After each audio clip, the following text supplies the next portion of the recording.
Hello viewers and welcome yet again to another episode of Dinner Guide. I'm your host Chef Andy, and today we are going to be celebrating a beautiful ingredient called soy. We're going to be making a very simple pancake, something you all should be able to do very simply from your very own home kitchen. But I am going to show you a bit of a twist to this very simple dish by incorporating some very beautiful additions to it. But before we get to that part, I'll begin by introducing the ingredients to my left. So I'm going to start from the farthest end with about a tablespoon of some dried raisins. I've also got a teaspoon of some vanilla and a teaspoon of some dark soy, just to give it a bit of color. You'll also require one root of ginger peeled and washed, about half a cup to 3/4 cup of all-purpose flour. If you are going to be working with self-raising flour, be sure also to make a point of always remembering that it does have some raising agents. You should also be able to have about half a cup of some soy milk, about 1/4 cup of some dried oats. You're also going to require 2 whole eggs, about half a cup of sugar, just regular granulated sugar, some oil that you're going to be cooking with. You'll also require some extra granulated sugar with a few sticks of some raw cinnamon, which you're going to be making some syrup with. And also to mention, for the items you'll need for this recipe, you'll require a whisk on the front there, a grater, some bananas that are already ripe, of course. You'll also require a sieve, which will aid you in actually sifting your flour, and last but not least, a bowl to be able to mix your ingredients.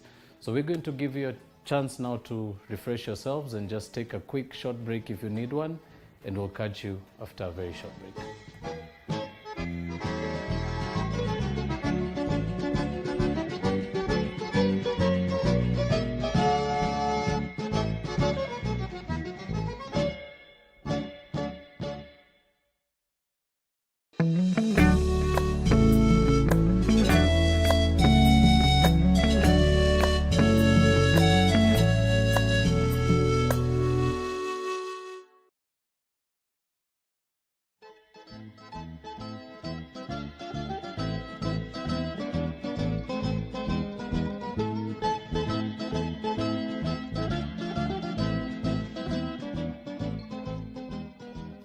Welcome back, viewers. If you're just tuning in, we've right about begun the process already by introducing the ingredients before us. As I mentioned, we are going to be making some pancakes.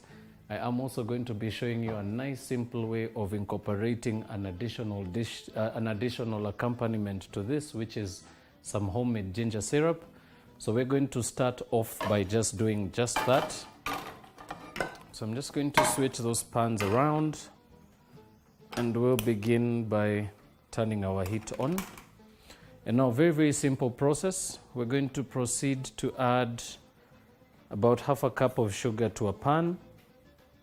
And always remember to hold on to the same container, because you will actually use it to weigh out your water as well. Remember, this should actually be in equal amounts. So into the pot with the sugar goes in some water. And last but not least, proceed to add your cinnamon sticks. Remember, this will aid in giving it a nice, beautiful infusion. But remember, it is a ginger syrup, so very important to add your ginger as well. So proceed by grating your ginger to the smallest size you possibly can, looking to achieve anywhere between 3/4 to 1 whole tablespoon of ginger. Remember, this will particularly give it a nice, beautiful uplift of flavor, and the sharpness of it really infuses the syrup really nicely. Right, so to your pot, add your ginger. And always very important to remember, always remember to scoop out that bit of ginger stuck at the back of your grater. You can be able to do that by sliding a spoon right through the back and inverting your grater upside down. And of course, give it a quick shake. Of course, always aiding you in making sure not to waste any of your minced ginger. Right, to that we're also going to proceed to add, or rather to incorporate our ingredients for the pancake. So simply begin by grabbing all your ingredients and bring them right closer to you.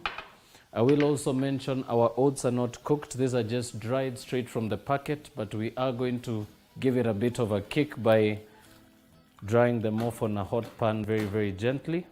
So I'm going to begin by heating up a separate pan on the side. And this particular process always aids in giving it a nice, beautiful crunch. It also aids in giving it a beautiful color as well. Remember, it's very, very pale when it comes out of your packet.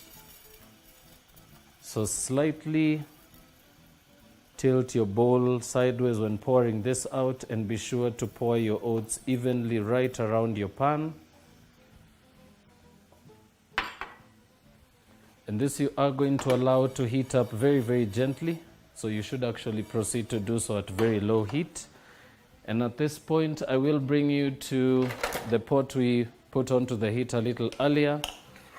We're going to proceed to give that a mix, allowing the sugar to dissolve. And by this stage, you should actually be able to get a nice pungent infusion of ginger coming through with a very, very small hint of that cinnamon stick. And once you've given that a mix, very, very quickly proceed to lower your temperature to the lowest possible level and allow that to continue to reduce very gently. And in the meantime, we are going to toss our oats. Now, one particular beautiful thing about this very simple recipe, it actually incorporates that beautiful soyness of the milk. We also are going to be adding a bit of some soy sauce, which is going to aid it and giving it a bit of color. So very important to begin by infusing your soy sauce and your soy milk by adding your soy sauce into your glass of milk. And as I mentioned, I am using soy milk for this. So for those of you who may actually not be fans of using soy milk, or you're not particularly very vegetarian, you can also use some regular milk. But for the reason that we're celebrating this very, very simple dish, this very simple ingredients, we are going to be going with soy right through to the very end. All right, so while we allow that to continue drying off on the pan,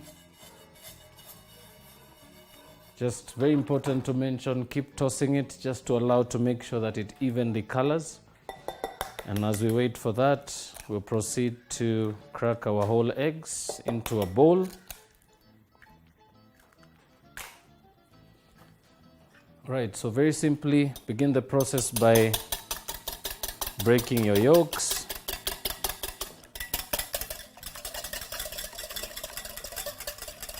And into that, proceed to add your soy milk with the mixture of soy sauce. And you can add about half of your mixture at this stage. Remember, very important to mention, you may actually need a bit of liquid later on if, of course, your mixture is not in the right consistency. So always be very wary to actually mix it a little slower. Next up, we're going to sift in about half a cup of all-purpose flour. Proceed to shake that by tapping it very gently over your bowl. And using your whisk, proceed to incorporate your flour with the wet mixture, turning your bowl continuously, and you can also tap it very lightly from the sides. That should allow for you to get that flour on the side to fall to the center of your bowl.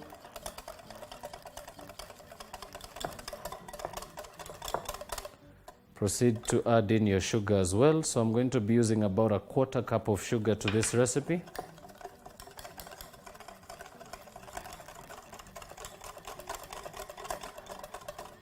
Once that's mixed through, quick dash of some oil, about 1/2 tablespoon. And of course, also proceed to add a teaspoon of your vanilla extract. This will always aid in getting rid of that eggy aroma and that eggy taste from your pancakes. We can allow our mixture to rest very gently. Proceed to toss your oats once more in the pan. And once your mixture is almost completely colored and just with a little bit of those beautiful sparks of dark brown, we're going to proceed to add that to our bowl. And you can discard your pan at this stage. Proceed to mix through your ingredients.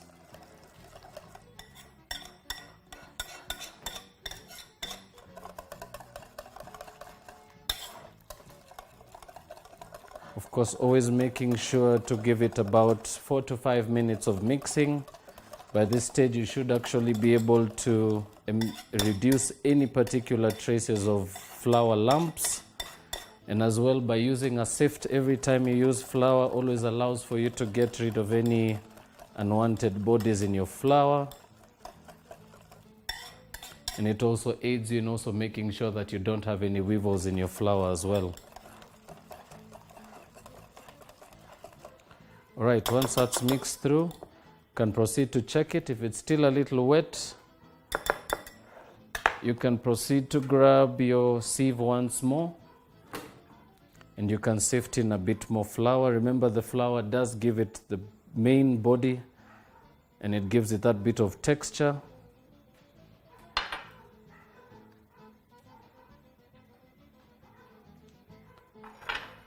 So flour in once more using your whisk. Proceed to begin to whisk through. And always maintain a consistent pattern when mixing your ingredients. Very important to mention that it actually allows for you to get a constant result every time. And it also aids in controlling how your ingredients mix together. Right, so this should actually start to become very, very heavy as you proceed. You will actually feel the weight from your pan or from your whisk. Give that a shake. Allow any excess bit of butter from your whisk to drip into your bowl.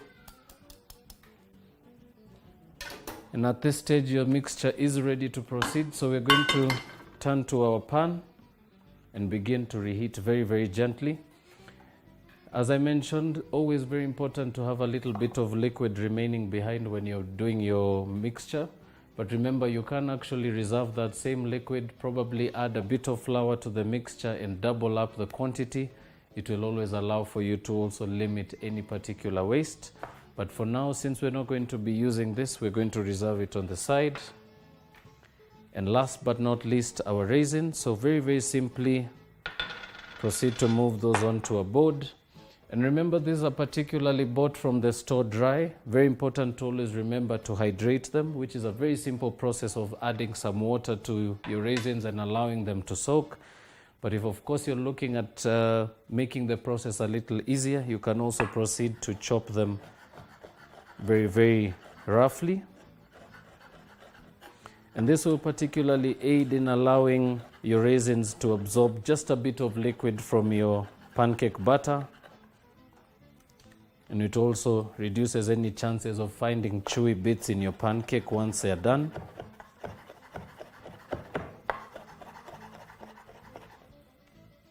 And you can also alternate all-purpose flour for some multi-grain or some whole wheat flour. This will also give it a nice bit of nutritional addition to it. So just finally, to finish off your mixture, work your whisk once more, making sure to incorporate your raisins. Tap your whisk on the side of your bowl. And once that is done, we will proceed to grab a ladle from the back. And just before you begin pouring your mixture in, always begin by moving your mixture to the base of your bowl. And very gently proceed to grab a ladle full of your mixture. Allow any excess to drip off onto your bowl and proceed to pour that onto your hot pan. Very simple process, ladies and gentlemen. For those of you who are still paying attention at this stage, you should actually be able to do this very, very simply. If you are going to be cooking with your kids, one particular technique I like to also mention, you can always allow them to enjoy or give you a bit of assistance in giving that a mix. And for those of you who may actually be cooking with your kids, you should also be very, very wary when working with heat, as I mentioned every particular time in the show. If you're going to be allowing them to cook with you, be very sure to pay attention to some of the bits and pieces of safety tips that you may actually, or they may actually not be aware of. For instance, working with heat, always make sure that if you're going to allow them to come closer to the gas burner, that they're actually aware that they could injure themselves and they may actually need to take a bit of precaution. Very important to have also an egg lifter. This will aid you in turning over your pancake very, very gently. So always begin by giving it a bit of shake. Make sure it's not stuck to the base of your pan. And once that's nicely colored at the base, proceed to turn over and allow for the second part of cooking. You can also grab a plate at this stage where you're going to be moving your pancakes onto, just to allow them to cool off. And now just to bring you back to the syrup, this has now been cooking for about 10 minutes. It's now starting to get a little more consistent. So one thing you should actually be watching for making syrup, you should actually not allow the mixture to bubble. It should actually simmer very, very gently. And towards the very end of the process, you will actually start to notice that the liquid will drop by almost half, which should actually be your first particular checkpoint for your syrup. Now, just to bring you up to date with the pancake, proceed once more to detach from the edges. Lift very gently to make sure it's evenly colored on the bottom side. And once that's done, you can proceed to move that to a plate and allow to cool off gently. And at this stage, proceed to spoon over another ladle full of your mixture. And you can proceed to do the same thing right up until your batter is completely finished off. And you can proceed to serve from that point on. But we are going to take a break now, allowing you to refresh yourselves. And when we do come back, I will take you through the last and final step, which is basically pouring out the syrup, and I will also show you some very, very simple additions that you can be able to use on your syrup to give it a bit of color, a bit of kick, and of course a bit of creativity. So don't touch that dial. We'll be right back.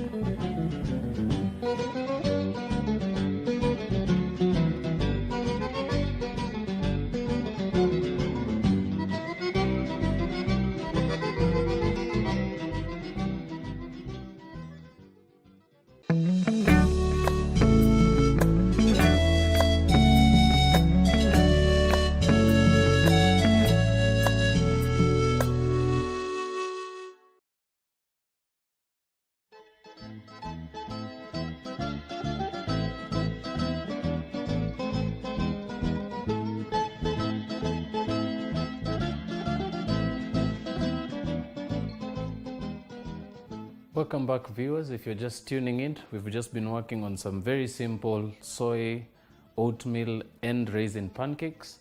We're also going to now finish off this very simple process by finishing off the last and final part of the dish, which is just a simply grilled banana. So begin by slicing off the stem and the root end, and very simply begin to slice right through the middle.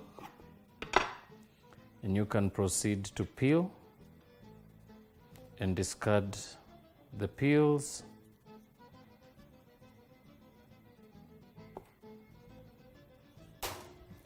Right, once that's done, very simple technique of caramelizing bananas.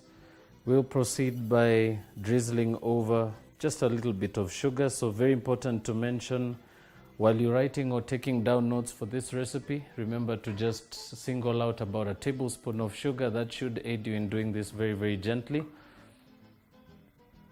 Now we're going to allow that to melt on the pan, and while we do so, we're going to begin to plate our dish.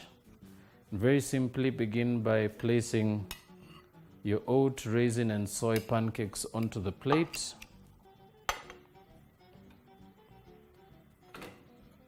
And now, as mentioned earlier as well, our syrup is now almost doubled, reduced by double.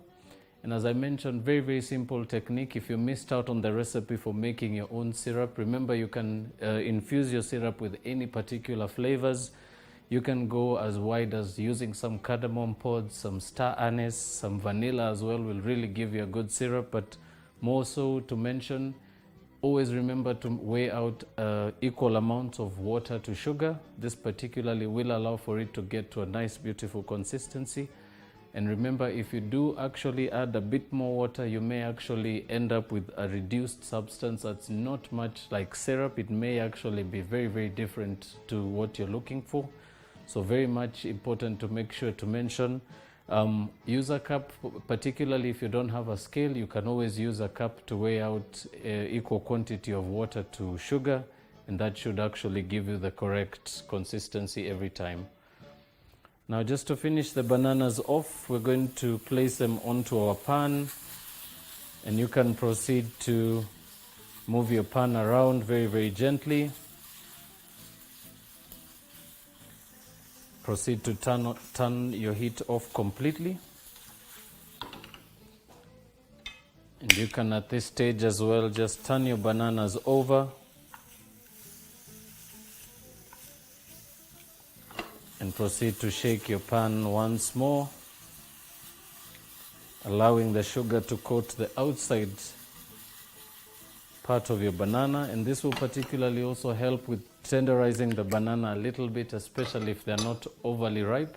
But one thing to mention as well, be sure to pick some hardy bananas, because very, very ripe bananas will actually begin to melt on the pan, and it may actually be very impossible for you to be able to move them onto your plate. So once that's done, about 2 minutes of cooking should do. Proceed to move your bananas onto your plate, placing them right over your pancakes. And now for the last and final part of the process, just a bit of drizzle of your syrup. So give your pan a bit of a shake. And while holding a sieve right over your pancakes, proceed to pour your syrup very gently over, moving your sieve right around the edges of your pancakes. And finish off by pouring a bit more right over the center. Allow the syrup to roll over very, very gently, but of course always be sure not to pour too much, otherwise you will end up with some soggy pancakes, which of course are the ones you're not trying to serve. And of course, very important to always finish your dish with a bit of a garnish. So I'm going to be using a fresh sprig of mint. Now place that right over the top. And that, ladies and gentlemen, brings me to the last and final part of the show. I hope you have enjoyed yourselves today and you've managed to pick up something new to add to your pantry or your recipe book. But for this particular part of the show, I will also remind you that we are also on our Facebook page. You can also tune into our Facebook page where you can leave your comments or your inquiries. You can also tune into our BrandPlus TV YouTube page where you can be able to catch up on this and many more beautiful dishes that you may have missed out in the recent past. But for now, I will bid you farewell, wishing you a very beautiful holiday. And for those of you who are looking at something new, particularly for a dessert tonight, I presume this should actually be something worthwhile. So thank you once again from this side, and until the next episode, God bless you, bye-bye, and see you soon.